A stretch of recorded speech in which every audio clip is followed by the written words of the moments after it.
There's another event right now. He's coming straight from the mansion for the Blanco thing. Hopefully there'll be a gaggle of people with him.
He's still overdoing the glassware, right?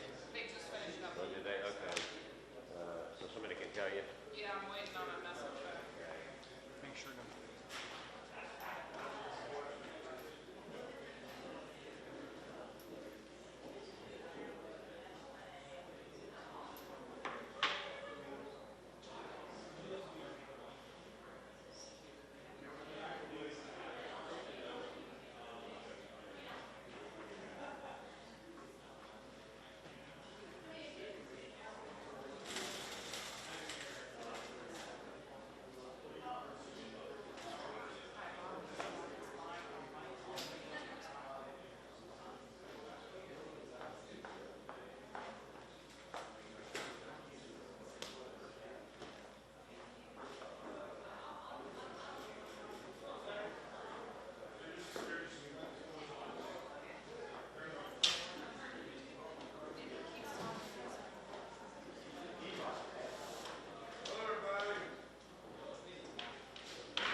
I apologize for being a minute too late here. We had the History Bowl winners at the mansion, and then we had the Blinko people who do incredible work and just make us know how significant the arts are in West Virginia. You know, I'm a real supporter of the arts. I think it identifies us and who we are. And, you know, some years back, we were probably on maybe both sides of the aisle. We were looking at where we could cut. And I know that was considered as a possibility.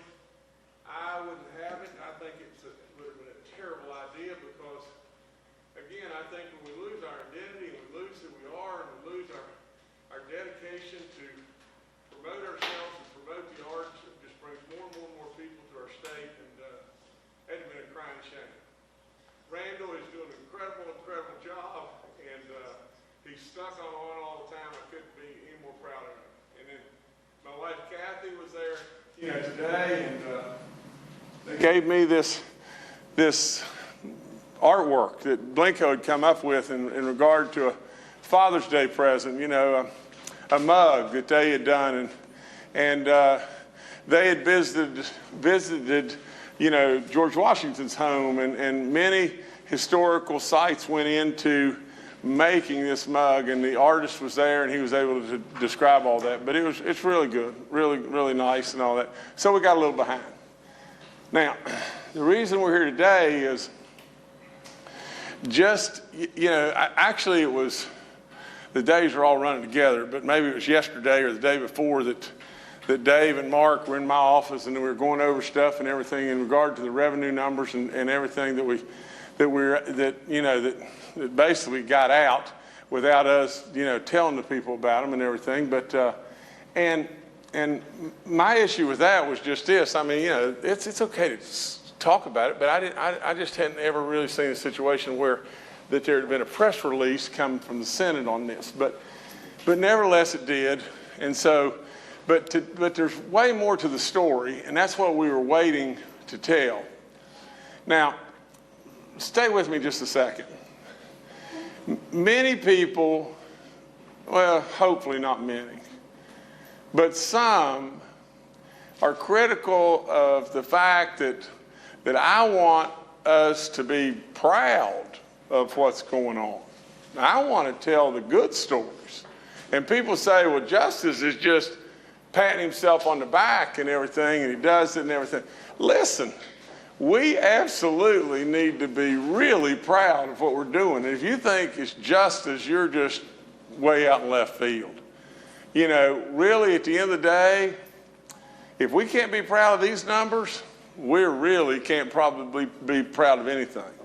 So the other thing never mind. I think what we should do is we should let these superstars explain the numbers, and then I'll come back in, answer your questions, and I'd like to comment on one other thing.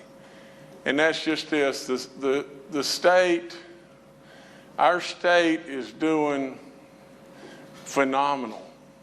That's all there is to it. Now, does that mean we've still not got a lot of people out there that we need to help? Without any question. I'm going crazy to make sure that we get every single one of these homes where these people were just ravished by that flood, that we get every single last one of them under construction before the end of the year. I'm going crazy about that and everything. And sure, there's people out there that we are still looking for real help. And there's still real opportunity out there and real job opportunity for more and more and more to come, thousands more to come to West Virginia. You know, I also have to say this, you know, I see our Secretary of Transportation, I see our Deputy Secretary, you know, with us here today, and Bird White and Jimmy Riston, and what they're doing, you know, in regard to the potholes and the roads all over this place. Absolutely. A guy yesterday said, for God's sakes, a living, it took me 45 minutes to get home from Princeton on Sunday. And they said, and we see crew after crew out working on Saturdays, you know, and so it's amazing what's happening. It's good stuff, and we want to just keep pouring it on. But these numbers are really special, and I'll let them explain and go. But let's kind of unveil the stuff that. Let's do them all. Let's go slow. Let me interrupt you. Let me explain this right here.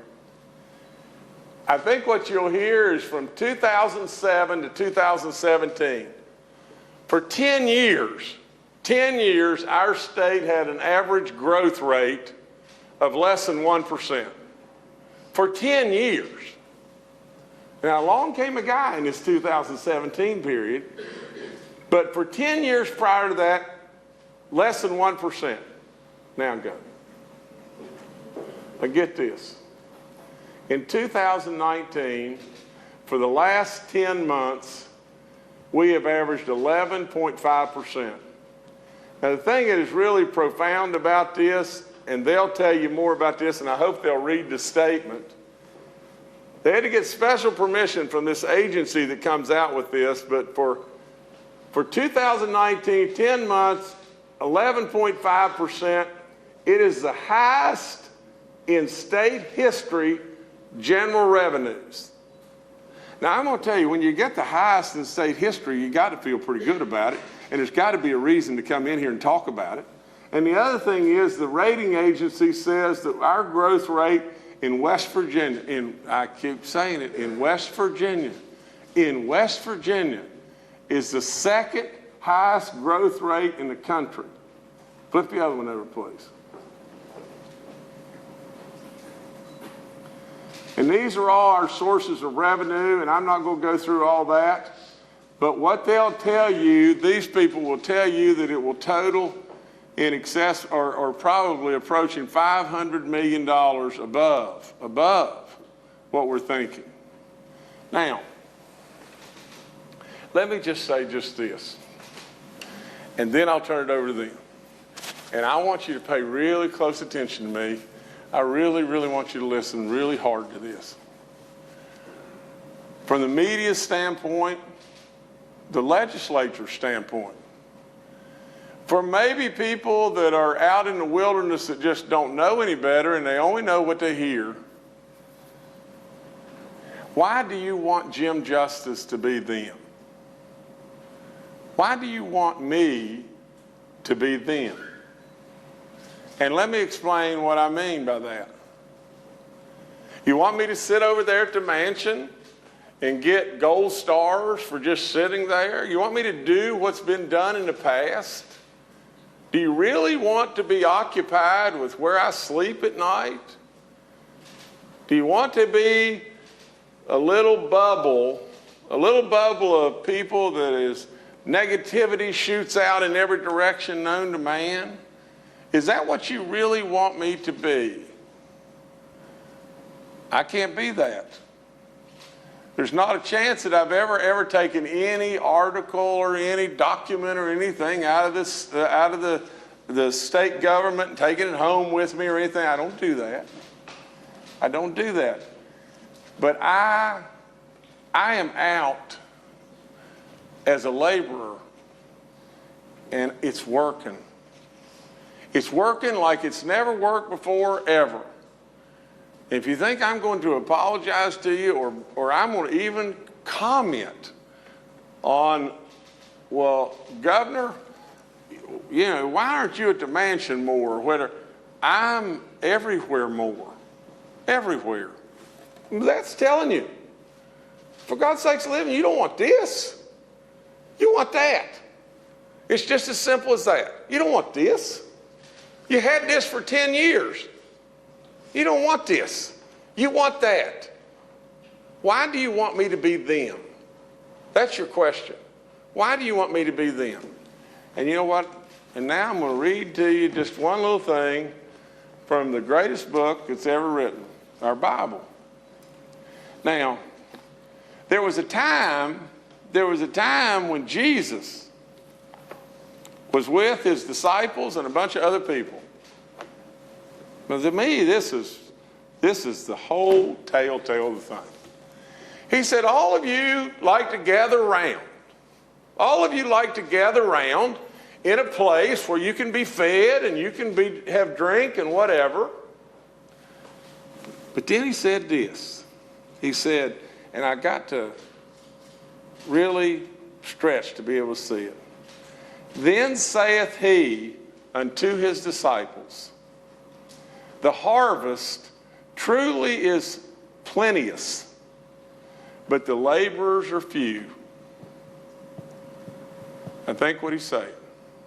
The harvest is out there in the field. What are all y'all doing right here? What are you doing? What are you doing? The harvest is in the field, and the laborers are few. I'm in the field. I'm in the field every day. That's what I do. That's my result. That's their result.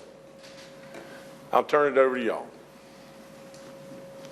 Thank you, Governor. It's June, and in the middle of June, the Department of Revenue does a lot of things, and one of the most important things we do is that we sit and we talk to the bond rating agencies in New York City and take a hard look at the fiscal year and how we're doing and where we've been in the past. So this is the time of year where we take a real hard look at the state's finances in general. And West Virginia in fiscal year 2019 has had probably the most extraordinary year in the history of this state with respect to revenue. The numbers do not lie. As the governor pointed out there a few minutes ago, we did a look back, Mark Muco did, from 2007 to 2017.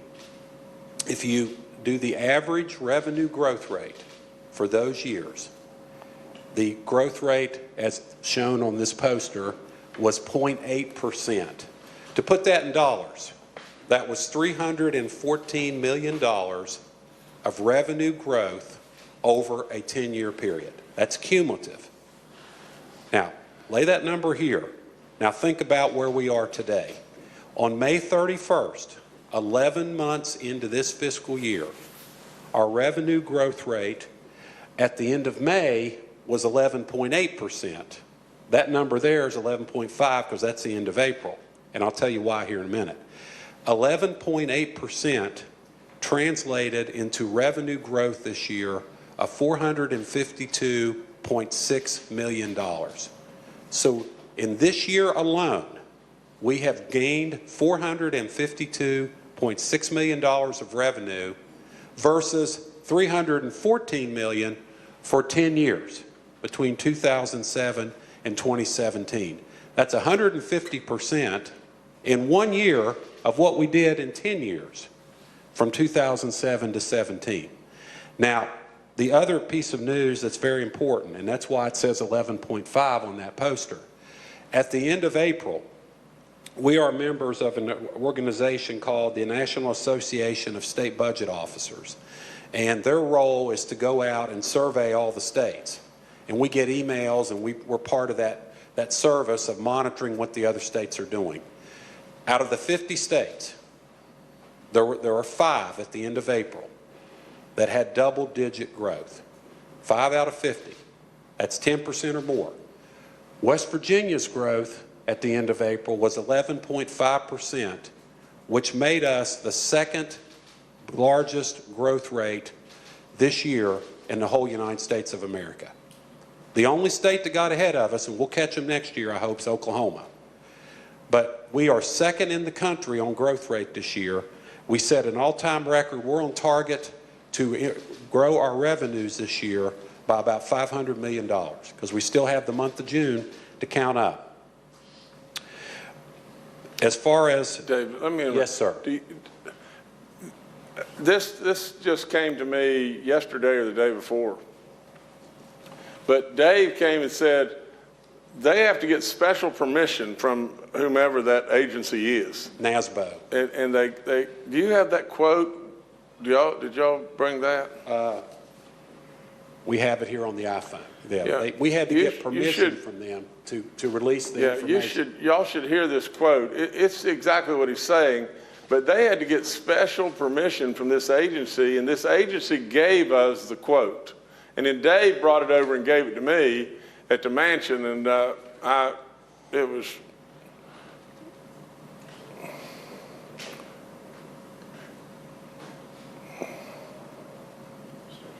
Okay. Here's the quote that we had to receive written permission to release. In a review of published state April 2019 revenue collection reports, the National Association of State Budget Officers have identified 5 states with double-digit growth in their general revenue fund for the last 10 months. Oklahoma at 18.5%, West Virginia at 11.5%, New Jersey 11.2%, Montana and South Carolina at 10%. And we had to get permission. This is embargoed information from this organization, but it puts in context how well we've done here this year. This year will go down in history. No question about it. When you look at revenue growth of $500 million on a budget of about $4.6, $4.7 billion, and you see that kind of revenue growth, that has never happened. May never happen again. I hope it will. I think next year it might. But this is, like I said, a historic year. We also went back and we looked at where we started and where we are today. We started in January of 17 when Governor Justice took office, and we looked at the projections for West Virginia's revenue growth that were on record when we started here in January of 17. We have now revised those estimates based on the kind of information and the kind of revenue growth that we have. So we have the actual numbers for 18, and then we're close to having the final number for 19, and then we projected 20, 21, and 22. Based on these new projections that were done recently, because our revenues are so strong, West Virginia will receive in that 5-year period almost $1.8 billion in new revenue over that 5-year period. That's compared today what our projections are and what our record is versus 30 months ago when Governor Justice took office. That's new revenue and completely based on all the data that we've seen here.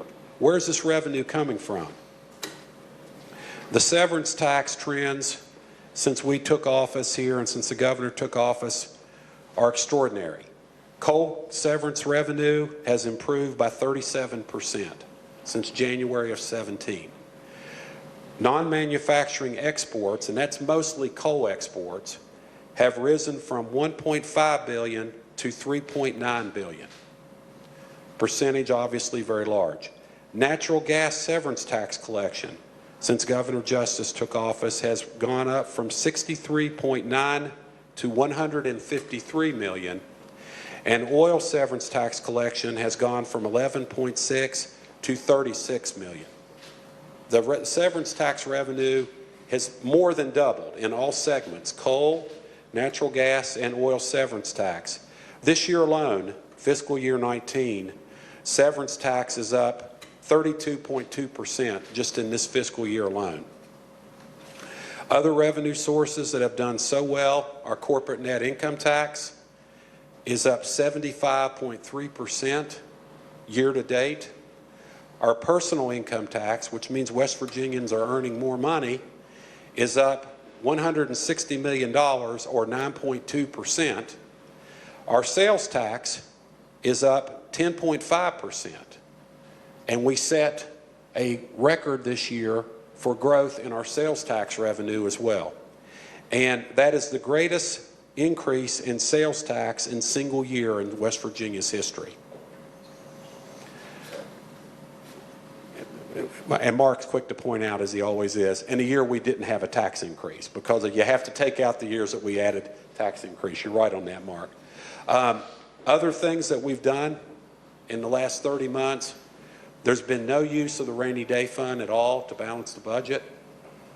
If you remember, there were several years preceding these fiscal years when Governor Justice came aboard where the rainy day fund was used to balance the budget by necessity. That has not happened, and it's not going to happen in fiscal year 19.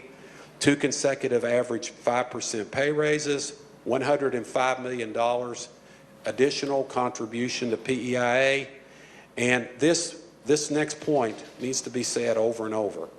The reason we're getting the bond ratings we're getting is because of numbers like these.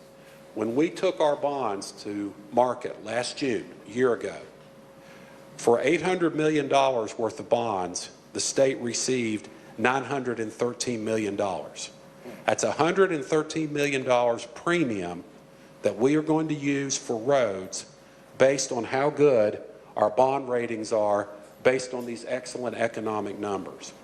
We're going through, as I said earlier, with Moody's, Standard & Poor's, and Fitch. They're looking at these numbers today. Matter of fact, Mark Muco and I tomorrow have to send a number of financial reports to Moody's so they can do their annual review of our state's financial condition. And last but not least, we've eliminated the personal income tax on military pensions. So we're able to give some tax relief at the same time to have these types of numbers. So anybody, and again, Mark and I are numbers guys. Department of Revenue, we look at numbers. That's all we look at. We don't look at political things. We look at numbers. These numbers are absolutely historic.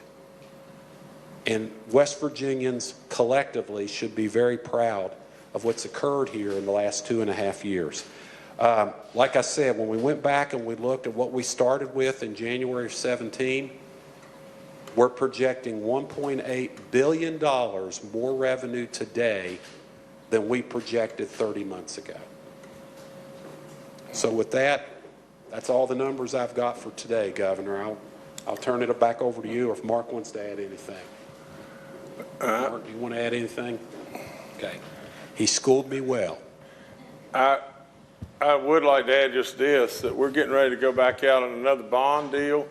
And when we go back out, you know, based on those numbers, and based on the confidence the rating agencies have in us, we're going to end up with extra money again.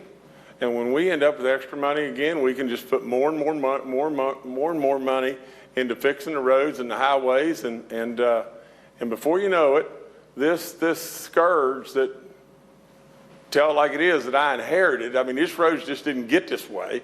I mean, we neglected for decades and everything, but we're going to fix them.